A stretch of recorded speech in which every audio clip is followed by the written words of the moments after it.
Buenos días, hermanos. Dios les bendiga en esta hermosa mañana.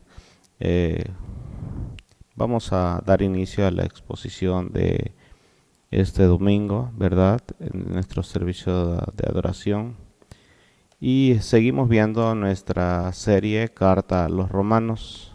El tema de hoy estará basado en el capítulo 2, del 1 al 16. Repito, Romanos capítulo 2, verso 1 al 16. Aparece en su pantalla la cita y el nombre de nuestro tema del día de hoy. El tema lleva por nombre el justo juicio de Dios. Amén. Y nuestra base es Romanos capítulo 2, verso 1 al 16. Bien, la semana pasada estuvimos hablando de cómo Dios manifiesta su ira desde el cielo sobre todos aquellos que abiertamente rechazan la palabra de Dios, en el tema las consecuencias de rechazar a Dios. Pero, ¿qué hay de aquellos que parecen moralmente rectos? Si esas personas que se encuentran asistiendo a nuestras iglesias, a donde nosotros nos congregamos, donde quiera que estemos, donde quiera que Dios nos haya mandado congregarnos o que en el cual Dios nos haya llamado a congregarnos. Bueno, sí, esas personas que se encuentran ahí asistiendo a esa iglesia, que diezman, que ofrendan, que están sirviendo, incluso pueden estar ejerciendo algún cargo ministerial, ya sea un miembro, un líder, un pastor laico, un ministro, o incluso pudiera ser un obispo. ¿Sí? Cualquier persona de estas que están ahí, que nosotros vemos que están ahí, que pareciera que son moralmente rectos, que son ejemplos, que son personas que están ahí en nuestras iglesias. ¿Por qué? ¿Cuáles son las causas por las cuales les suceden cosas que se parecen a las que le pasan al resto de las personas? Sí, mire, si nosotros vemos a las personas que no conocen a Dios, les pasan cosas exactamente iguales que a los cristianos. Es decir, los cristianos se enferman igual que cualquier persona de allá afuera. Se accidentan igual que cualquier persona de allá afuera. Les suceden tragedias igual que cualquier persona de allá afuera que no conoce a Dios. Entonces la pregunta es, ¿por qué suceden estas cosas? Bueno, hoy vamos a tratar de entender a la luz de la palabra de Dios cuál es la causa. Amén. Mire, incluso las personas que conocen a estas personas que pareciera que son moralmente muy rectos, que son muy consagrados a Dios, ¿verdad? Pudieran decirse, ¿por qué les pasan estas cosas si son personas buenas? Son personas de oración, son personas que están constantemente buscando a Dios. Podríamos preguntar, porque se han hecho estas dos preguntas, ¿por qué sufren los inocentes? ¿Por qué les pasan cosas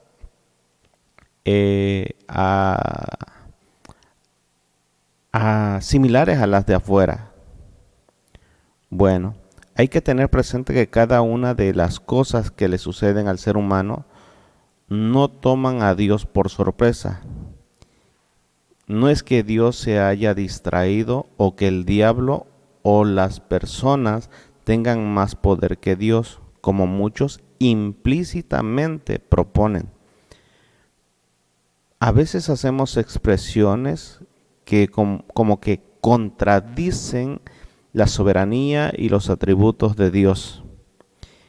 Bueno, en este pasaje de Romanos capítulo 2, del verso 1 al 16, Dios a través del apóstol Pablo nos ofrece 6 principios por los cuales Dios juzga su creación.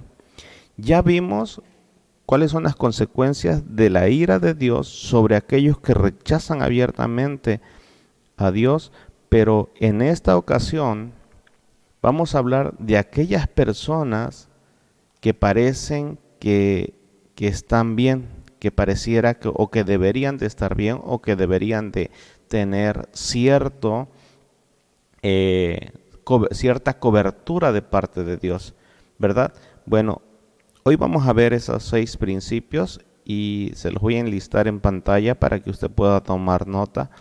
Dice 6 principios de Romanos 1 al 16, nos ofrece 6 principios por los cuales Dios juzga a la creación. Primero, es el conocimiento y lo vamos a estar examinando en el verso 1.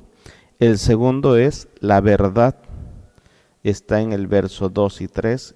El tercero es la culpa, verso 4 y 5. El cuarto es la obra, ¿verdad? Versos 6 al 10. La imparcialidad, verso 11 al 15. Y el sexto, motivo, verso 16. Bueno, de antemano quiero decirles que hoy nada más estaremos cubriendo en esta exposición únicamente 3 principios, por lo cual nada más me voy a centrar en esos 3, conocimiento, verdad y culpa.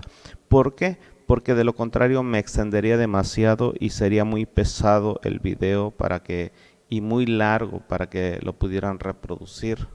Amén. Entonces vamos a estar viendo esos 3 principios y vamos a empezar con el primero.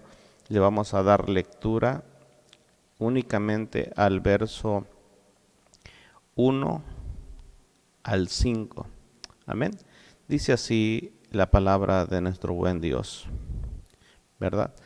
Por lo cual eres inexcusable, oh hombre, quien quiera que seas tú que juzgas, pues en lo que juzgas a otro, te condenas a ti mismo, porque tú que juzgas haces lo mismo.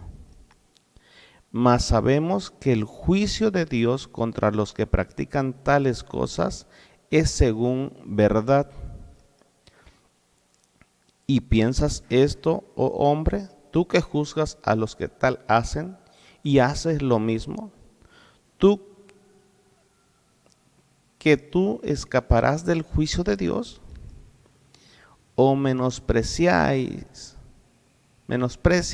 las riquezas de su benignidad, paciencia, longanimidad, e ignorando que su benignidad te guía al arrepentimiento? Pero por tu dureza y por tu corazón no arrepentido, atesoras para ti mismo ira para el día de la ira y de la revelación del justo juicio de Dios. Hasta ahí lo vamos a dejar, hermano. La próxima semana estaremos viendo el resto, ¿verdad? Entonces vamos a ir a nuestro primer punto. Nuestro primer punto dijimos que era conocimiento y está basado en el verso 1 únicamente. Amén. Vamos a ir a Romanos capítulo 2, verso 1, para repetir ese pasaje y centrar nuestro comentario. Amén. Por lo cual eres inexcusable, oh hombre, quien quiera que seas tú que juzgas. Pues en lo que juzgas a otro, te condenas a ti mismo, porque tú que juzgas haces lo mismo. Aleluya. Dice, al inicio dice, por lo cual eres inexcusable. Cuando el apóstol Pablo menciona esa frase, por lo cual, se refiere a lo que acabó de decir en el capítulo 1, ¿sí? En la exposición pasada, y específicamente a la declaración introductoria en el verso 18 al 20. Vamos a verlo. Dice así: porque la ira de Dios se revela desde el cielo contra toda impiedad e injusticia de los hombres que detienen con injusticia la verdad. Porque lo que de Dios se conoce les es manifiesto, pues Dios se los manifestó. Porque las cosas invisibles de Él, su eterno poder y deidad, se hacen claramente visibles desde la creación del mundo, siendo entendidas por medio de las cosas hechas, de modo que no tienen excusa. Observe otra vez la palabra ahí. De modo que no tienen excusa. Aquí Pablo está volviendo a citar en el verso 2. Dice, por lo cual eres inexcusable. Por esto es que Pablo usa la palabra por lo cual. por lo cual eres inexcusable, por lo cual no tienes justificación, por lo cual no te puedes aludir a la falta de conocimiento. Aleluya. Sin embargo, la lista mencionada en el tema de la semana pasada del capítulo 1, del verso 29 al 39, hace referencia a aquellos que abiertamente rechazan a Dios, ya sea que sea por palabra o por acción. Es decir, ya sea que no quieran nada que les hablen de Cristo, que les hablen del Evangelio, que les hablen de la palabra de Dios, o que pareciera que sí, pero hacen caso omiso de la palabra o del consejo de Dios. Es decir, puede ser que esto también aplique para personas que regularmente asisten a una iglesia, pero que no quieren que Dios les incomode, no quieren que Dios les saque de ese contexto, de esa manera de vivir. ¿Sí? Ahora Pablo, en esta ocasión, en este capítulo 2, del verso 1 al 16, Pablo está hablando o se está dirigiendo a todos los que representan al otro grupo de personas que se sienten o se creen moralmente rectos. Por eso es que dice, eres inexcusable, oh hombre, quien quiera que seas tú que juzgas. Aleluya. Estoy ahí en el verso 1. ¿Sí? Eres inexcusable, oh hombre, quien quiera que seas, tú que juzgas, como queda claro que en el... como podemos ver, queda bien claro que en el verso 17, observemos el verso 17 que vimos las exposiciones pasadas, dice, porque el Evangelio, la justicia de Dios se revela por fe y para fe, como está escrito, mas el justo por la fe vivirá. Entonces, hermano, de manera que hay, como quien dice, tres grupos de personas: los que rechazan abiertamente a Dios, ya sea por obra o por acción, los que se creen moralmente rectos y los que realmente buscan con un corazón sincero a Dios. De manera que el evangelio de Dios, hermano, se revela por fe y para fe, como está escrito, mas el justo por la fe vivirá. Él estaba hablando, Pablo, principalmente a los judíos en este caso, quienes se caracterizaban por juzgar a los gentiles al considerarlos como inferiores espiritualmente y por lo tanto fuera del alcance de la misericordia y el cuidado de Dios. En otras palabras, los judíos pensaban, hermano, los judíos de ese tiempo pensaban que por el hecho de ser judíos ya la tenían ganada. No importa. De hecho, alguien dijo por ahí, un comentarista que hace referencia, dice que los judíos por el hecho de ser judíos ya eran salvos. Algunos pensaban, hermano, que incluso Abraham estaba sentado a las puertas del infierno para detectar al judío, por muy pecador que fuera, para evitar su entrada al infierno. Fíjese nada más que aberración. Bueno, muchos atesoran hoy en día una teología barata, una teología, ¿verdad?, de justificación que también lleva a de alguna manera pensar de esa manera, ¿verdad? Pero bueno, Dios nos ayude.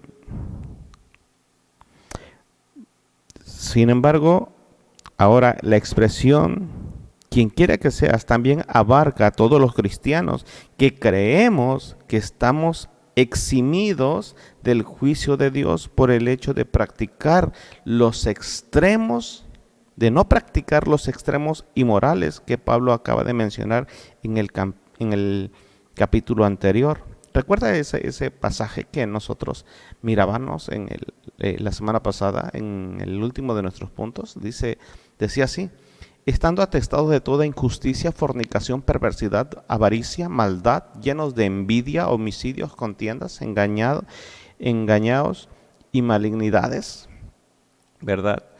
Murmuradores, detractores, aborrecedores de Dios, injuriosos, soberbios, altivos, inventores de males, desobedientes a los padres, necios, desleales, sin afecto natural, implacables, sin misericordia. Por el hecho de no practicar estas cuestiones, las personas a veces se sienten moralmente bien, pero si examinan bien su corazón, realmente pueden estar practicando no directamente o explícitamente un pecado de estos, pero sí una derivación de ellos. Por ejemplo, una persona que es casada y sale con otra persona, aunque no esté cometiendo adulterio o fornicación, es una derivación de ese pecado y por lo tanto es cuestionable o más bien es censurable de parte de Dios hacia la persona. Y no nada más hacia la persona que está casada, sino aún sobre aquella persona que sale con esta persona, porque sabe que está mal, que debe de salir con una persona casada, no está exenta, ¿verdad?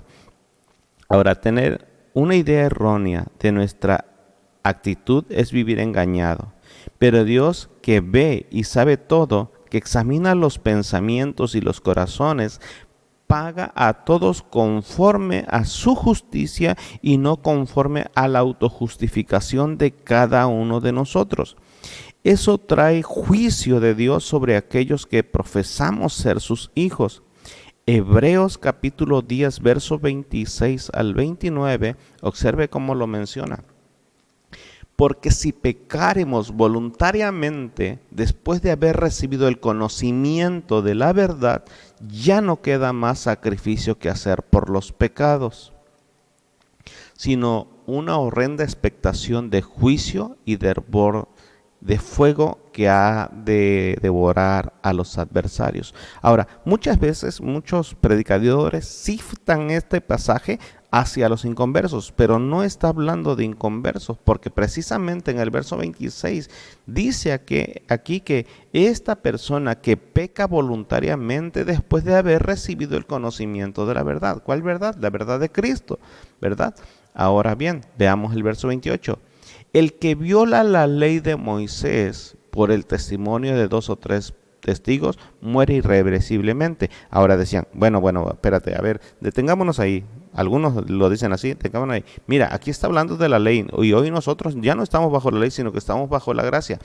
Erróneamente, Jesús dijo que si alguno enseña a violar la ley, que es culpable también. Entonces nosotros debemos de tener cuidado, hermano, de no aludir a esto, porque podemos ver claramente que no se refiere específicamente para judíos.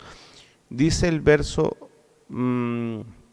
29, abre una pregunta aquí el autor de Hebreos y dice, ¿cuánto mayor castigo pensáis que merece el que pisotea al Hijo de Dios y tuviere por inmunda la sangre del pacto en la cual fue santificado e hiciere afrenta al Espíritu de gracia? Observe que este último comentario dice, y tuviere por inmunda la sangre del pacto con la cual fue santificado. Esto habla de creyentes neotestamentarios, es decir, creyentes después de la muerte de Cristo, e hiciere afrenta al Espíritu de gracia. Esto nos muestra, hermano, que es para cristianos, para creedores en Cristo, creyentes en Cristo, no para personas que estaban, judíos mosaicos, judíos que están bajo la Torá, bajo la ley de Moisés como tal, sino también para personas que creemos en la gracia, en la salvación por gracia. Amén. Ahora bien, hay personas dentro del cuerpo de Cristo, hermano, que piensan que están bien y tratan egocéntricamente de ser maestros, aludiendo de una buena y una divina comprensión de las Escrituras. Por ejemplo, hay personas, a ver, ¿tú por qué no lees? Y dice la persona, bueno, lo que pasa es que a mí no me hace falta leer tanto porque yo, gracias a Dios, comprendo la Escritura fácilmente. No, eso es una mentira. Estas son personas que egocéntricamente quieren ser maestros, aludiendo de una buena y divina comprensión de las Escrituras. A esto Santiago escribe en el capítulo 3, en el verso 1, dice lo siguiente: hermanos míos, no os hagáis maestros muchos de vosotros. Y aquí dice el porqué, sabiendo que recibiremos mayor condenación. La pregunta es ¿por qué, hermano? Porque todos los que enseñamos la palabra o los que damos consejos sobre la palabra o que hacemos de la palabra nuestro estandarte de vida, tenemos que saber, hermano, que por la palabra que nosotros mismos predicamos seremos juzgados. Yo hace muchos años escuchaba a un pastor que él decía y predicaba mucho sobre el adulterio y la fornicación.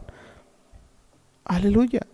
Y cuando su hijo cayó en adulterio y justificación, quién sabe de dónde sacaba textos, pero justificaba la acción. Así son muchos pastores. Muchos pastores en sus principios de sus ministerios predicaban mucho sobre el no recasamiento. Hoy en día sus hijos son divorciados y justifican esas acciones. Es tremendo. Cuenta la historia que Séneca, ¿verdad?, era, por llamarlo así, moralmente recto, pero más sin embargo consentía que sus hijos fueran asesinos. No es coherente lo que se dice con lo que se hace. Aleluya. Muchos de estos cristianos moralistas, autoengañados por el hecho de practicar ciertos pecados, de no practicar ciertos pecados, sienten que pueden señalar a los demás. Sin duda se encuentran justificando su propia falta de santidad. De ahí las palabras de Pablo, pues en lo que juzgas a otros, te condenas a ti mismo, porque tú que juzgas haces lo mismo, de acuerdo a lo que estamos viendo. Aleluya. Es tremendo, hermano. Es tremendo. Nadie puede señalar a otro bajo su propio criterio. Nadie puede hacerlo.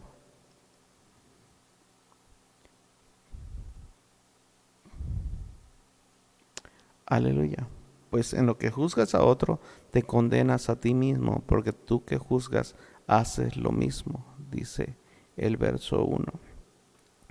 Ahora observemos el verso 2 y 3, que es nuestro segundo punto. Nuestro segundo punto es la verdad. ¿Sí? Aleluya.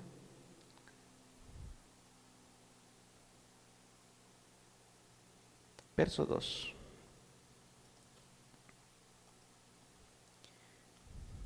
Mas sabemos que el juicio de Dios contra los que practican tales cosas es según verdad. Ahora preguntemos, ¿cuáles cosas? ¿Por qué dice, mas sabemos que el juicio de Dios contra los que practican tales cosas? ¿Cuáles cosas? Bueno, el juzgar a los demás desde una perspectiva personal. A veces hemos malinterpretado esa frase de no juzguéis para no ser juzgados. Está un poquito complejo, ¿verdad? Pero lo explicaré en otra exposición. Aquí el problema, hermano, no es como tal el juzgar, sino hacerlo desde nuestra propia perspectiva, desde el punto de vista de nuestro propio razonamiento y corazón pervertido en el cual estamos sujetos por causa del pecado original. Yo no puedo ejercer un juicio o juzgar a otra persona que está cometiendo errores cuando yo los tengo también. A lo mejor no sean evidentes, pero los tengo ocultos. Sin embargo, hermano, está mal. Cuando uno va a exhortar o animar a otra persona, primero tiene que asegurarse que ese no es un error que está cometiendo. En otras palabras, el que reprende tiene que ser irreprensible. Otro punto es que la persona que reprende no tiene que hacerlo desde su propio conocimiento y su propia postura, sino con la escritura. porque solamente así asegura que la palabra primero trabaje en uno y después en los demás y haya una coherencia entre lo que se dice y lo que se hace. Aleluya. Una persona que juzga a otra bajo su propio criterio hace evidente que tiene fisuras espirituales y lo peor es que se autojustifica y de ahí la pregunta que hace Pablo en el verso 3. ¿Cuál era? Bueno, vamos a ver el verso 3. ¿Y piensas esto, oh hombre, tú que juzgas a los que tal hacen y haces lo mismo, que tú escaparás del juicio? Es decir, te sientes que estás bien y piensas que por eso no serás señalado de parte de Dios. Tenemos que tener en cuenta, hermano, que el amor de Dios no es como el de nosotros. El amor de Dios es perfecto. El amor nuestro, hermano, trata de justificar a las personas que amamos o que tenemos cierto lazo emocional con ellas. Tratamos de exentarlas de las consecuencias de los señalamientos. Mire, le voy a poner un ejemplo. De repente estamos ahí en la casa y vienen a darnos una queja de nuestros hijos. A veces no es queja, a veces sí, a veces pueden ser como señalamientos, a veces pueden ser, qué sé yo, cualquier cosa que sea de estas. Y rápido surge un argumento justificador. En lugar de indagar para determinar si es justo y merecedor de alguna corrección, no, justifica y es evidente en tales personas. El amor de Dios, dice la palabra, el mismo apóstol Pablo dice que el amor de Dios nos constriñe. Y cuando Pablo está haciendo esta declaración en 2 de Corintios, en el capítulo 5, en el verso 14 dice, porque el amor de Cristo nos constriñe pensando esto, que si uno murió por todos, luego todos moriremos. Tengamos en cuenta que cuando Pablo está hablando de esto, está hablando de la esencia del Evangelio, la muerte y resurrección de Cristo por nuestras faltas, no para pasar por alto nuestros errores, puesto que todos los juicios de Dios es en base a su verdad y por lo tal sus juicios son perfectos. Esto nos lo demuestra el salmista. El salmista en el Salmo 9, verso 4, dice, porque has mantenido mi derecho y mi causa, te has sentado en el trono juzgando con justicia. Veamos que Dios aquí es el único que juzga rectamente. Verso 8 de ese mismo Salmo. Él juzgará al mundo con justicia, a los pueblos con rectitud.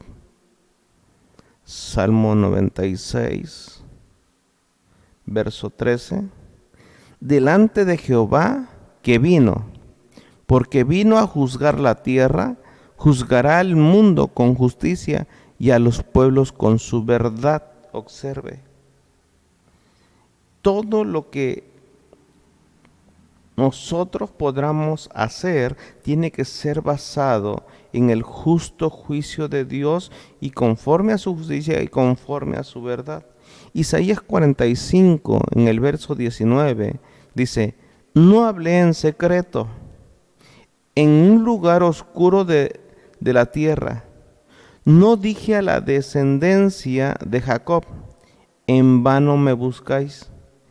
Dice, yo soy Jehová, que hablo justicia y que anuncio rectitud. Esto es parte del atributo de Dios que Él es justo. Él es santo, amoroso y justo. Y como es uno de sus atributos, hermano, en Él no hay sombra de variación. Por lo tanto, Todo lo que se haga se debe hacer con justo juicio, con verdad. ¿Verdad? Bueno, vamos a nuestro punto número 3 y dice que es la culpa en el verso 4 al 5. Vamos a ver el verso 4 y 5. Aleluya. Antes quiero mencionarle, las personas están tan acostumbradas, quiero mencionarle antes esto, las personas están tan acostumbradas a las bendiciones y misericordias de Dios que sin darse cuenta menosprecian las bondades de Dios. Por lo tal, Pablo realiza otra pregunta en el verso 4 y dice así: ¿o menospreciáis las riquezas de su benignidad, paciencia, longanimidad, ignorando que su benignidad te guía al arrepentimiento? Incluso algunos hermanos, algunas personas, algunos creyentes se consideran como los hijos predilectos o los más favorecidos por Dios, sin darse cuenta que la realidad es que si reciben algún beneficio de parte de Dios, hermano, no es porque tengan o sean buenos, no es porque tengan cierto beneficio, cierta cualidad especial o porque sean buenos, sino que es porque Dios es paciente. Aquí dice, o menospreciáis las riquezas de su benignidad, paciencia y longanimidad. Esta palabra longanimidad, hermano, hace referencia cuando una persona es tolerante. En este caso, hablando del juicio, es que Dios tolera. Es decir, no es que absente, no. Lo que hace es que Dios ve la persona y dice, bueno, ok, voy a esperar un poco, voy a esperar a ver si con ser bueno con él procede al arrepentimiento. Por eso es que dice, o menospreciáis las riquezas de su benignidad, de lo que Dios es bueno, de su paciencia, ¿verdad? Y su tolerancia, dice, ahí dice longanimidad y su tolerancia, ignorando que su benignidad, de que su bondad, de que Dios es bueno, es para guiarte al arrepentimiento, es lo que quiere decir este pasaje. Sin embargo, el ser humano está tan embotado en su egocentrismo, hermano, que prefiere mantenerse en una idea errónea que proceder al arrepentimiento. De ahí la afirmación que Pablo hace en el verso 5. ¿Sí? Por tu dureza y por tu corazón no arrepentido, atesoras. Ahora, vamos a tener esto aquí. Por tu dureza y por tu corazón no arrepentido. Ahora vengamos otra vez a la tolerancia. Esta tolerancia es temporal de Dios, pero llegará a su fin en algún momento en el cual todos nos presentaremos delante de Dios y tendremos que dar cuentas de nuestras faltas, de nuestra falta de arrepentimiento, y será evidente las consecuencias, hermano. Por eso la otra parte dice, atesoras para ti mismo ira para el día de la ira y de la revelación del justo juicio de Dios, que es nuestro tema, ¿verdad? Sabemos que el juicio de Dios, hermano, es justo. ¿Sí? Ya vimos que que Dios juzga rectamente, que juzga con verdad, que juzga con su justicia, y que Dios no hace nada que no sea justo, porque Él es santo. Entonces, teniendo en cuenta de que Dios es justo, es evidente que si estamos siendo receptores de algún mal, es evidente que hay alguna culpa en nosotros. No es que el diablo sea más fuerte que Dios, o que Dios no pueda defender a sus hijos, o que lo haya tomado por sorpresa y que por esa causa estamos padeciendo algo, ya sea que sea enfermedad, angustia, tristeza o cualquier otra cosa. Todo lo que nos pasa, hermano, sea bueno o no tan bueno para nosotros, siempre sucederá con un propósito. que beneficie a los planes redentores de Dios, aunque a ti y a mí no nos agrade. Con regularidad, hermano, yo escucho, y lo voy a volver a repetir, ya lo he mencionado en algunas otras exposiciones, a veces escucho como que, hermano, ayúdeme a orar por tal o cual cosa. Estoy enfermo, fulano está enfermo, sutano está enfermo, mi hijo está padeciendo esto. ¿Puede ayudarme? El diablo se levantó, el diablo está haciendo esto, el diablo está haciendo esto otro. ¿Sabe qué decimos con eso, hermano? Estamos diciendo implícitamente que Dios no es capaz de defender a sus hijos. Estamos diciendo que Dios se distrajo y por eso fue que nos llegó. Estamos diciendo, estamos restándole, hermano, poder al Dios soberano en el cual nosotros decimos creer. No, tenemos que entender que si algo sucede en nuestras vidas es porque nosotros o abrimos la puerta con algún pecado o es que Dios está enseñándonos algo. Dios corrige al que ama. Examinemos, hermano, examinémonos si estamos manteniendo oculto algún pecado. Ya sea rebeldía, ya sea desobediencia, falta de perdón, fidelidad, falta de sinceridad, etcétera, etcétera. Puede ser cualquier cosa, hermano. Cualquier cosa que vaya en contra de la santidad de Dios, hermano. Hace poco hablaba yo con un hermano y le hacía esta pregunta. Bueno, él me dijo, ¿qué es ser santo? ¿O qué es santo? Hermano, ser santo no es ser moralmente recto. Para nada. Puede ser todo, pero menos eso. Ser santo, si nosotros examinamos el Antiguo Testamento, podemos ver, hermano, que efectivamente cuando se erigió el tabernáculo, había vasos santos, candelero santo, un arca santa, un altar santo, una mesa santa, utensilios santos, lugares santos, atrio santo, lugar santo y un lugar santísimo. Pero son cosas inanimadas, no tienen vida, no pueden ser moralmente rectos. Entonces, ser santo no es ser moralmente recto. Ser santo es ser apartado para Dios. Entonces, por lo tal, si nosotros queremos examinarnos, hermano, tenemos no ser moralmente recto, porque podemos estar errados. Tú puedes estar tan perdido y ser muy buena persona. Puedes estar tan perdido como cualquiera de allá afuera, diezmando, ofrendando y asistiendo y sirviendo. Porque eso no quiere ser santo, no quiere decir ser santo. Ser santo, hermano, es estar consagrado, estar apartado para Dios. Y solamente ser santos, como nuestro Padre es santo, es lo único que puede alejarnos o ser acreedores del justo juicio de Dios. Claro, eso no va a presentar las consecuencias que tengamos que padecer por algunas desobediencias alimenticias. Esas son cuestiones naturales, que también Dios lo estableció.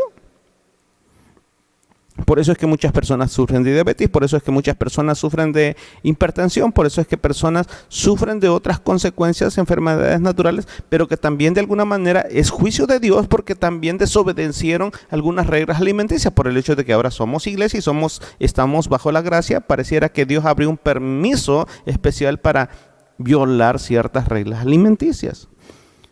En la semana escuchaba que hubo un brote en Mongolia el brote de la peste bubónica, de la peste negra, que mató casi la tercera parte de la población del mundo en unos años atrás. Y hubo un brote en Mongolia. Se declaró cerrada ese país de Mongolia. ¿Por qué, hermano? Porque comieron marmotas. La marmota es uno de los animales que están prohibidos en la palabra de Dios que debe de comer. Pero nosotros como iglesia, como cultura occidental, vemos lejos eso. Y así mirábamos el coronavirus. Lo mirábamos lejos y hoy vemos que muchos de nuestros familiares, conocidos, amigos, han muerto también. Y lo mirábamos lejos también. Dios está trayendo juicio a la humanidad. Y entre ellos la iglesia no está exenta, hermano. Porque habemos personas que no practicamos la santidad. Y me incluyo yo ahí porque nadie está exento. Tú y yo, juntamente con Dios, hermano, sabemos la verdad, solo que siempre Dios está esperando que confesemos esos pecados ocultos, que los confesemos y que restituyamos, hermano. Porque muchas personas piensan que tan solo con mencionarlo en una oración, en intimidad, es suficiente. Y eso es una gran mentira, hermano. Muchas personas dicen, no, pues confiésalo a Dios y Dios te perdona. Sí, sí, es cierto, pero tienes que cambiar de conducta. Muchas personas confiesan pecados ocultos, pero confiesan cosas que hicieron mal en la antigüedad, que en su vida pasada, pero siguen tratando de mantener una mentira y una apariencia errónea de sí mismos. No hay humildad. Sí es cierto, pareciera que se humillan en el altar, se humillan ante Dios, se humillan en la oración, pero en su vida real siguen sosteniendo una mentira. Y ellos se creen perdonados. No, tiene que haber como lo hizo Zaqueo. Dijo, si en algo he defraudado a alguien, lo regreso cuadruplicado. Esa es una actitud de humildad cuando lo confiesas en el altar, pero lo llevas a la práctica en tu vida diaria. Que te preocupa más la santidad de presentarte bien ante Dios que la reputación que pueda llevar una apariencia. Hermano, están más claras las evidencias del retorno de nuestro Señor Jesucristo. Son cada vez más certeras. Pero no todos la pueden ver. Solo aquellos que tienen el Espíritu Santo lo pueden ver y lo pueden percibir. Los que no tienen al Espíritu de Dios, hermano, no pueden verlo. Es más, ni siquiera lo creen tan cerca. Primera de Corintios, capítulo 2, verso 14, dice, pero el hombre natural no percibe las cosas que son del Espíritu de Dios, porque para él son locura y no las pueden entender, porque se han de discernir espiritualmente. Dios está trayendo un justo juicio sobre la humanidad. Prepárate, porque el regreso de aquel que dio su vida en el madero para comprarnos por precio de sangre, hermano, está por regresar. Sé sincero a Dios. Eso implica decir la verdad ante su iglesia, que es su cuerpo. Arregla tu vida, hermano. Arregla tu vida, porque el Señor está más cerca de lo que tú y yo pensamos. Padre, te damos gracias por tu amor y tu misericordia, por tu fidelidad. Señor, sabemos que no somos perfectos y que tenemos errores a diario. Que no hay excusa, Señor, para aquel que haya recibido el conocimiento de la verdad y que la culpa nos asedia. Son los 3 puntos, Señor, que hemos examinado el día de hoy y no hay excusa para nosotros. Tu verdad nos señala y la culpa nos condena. Ayúdanos a guardarnos en santidad, apartarnos para ti, Señor, consagrarnos para ti y dejar de vivir bajo una vida de apariencias. En el nombre de Jesús. Amén. Amén.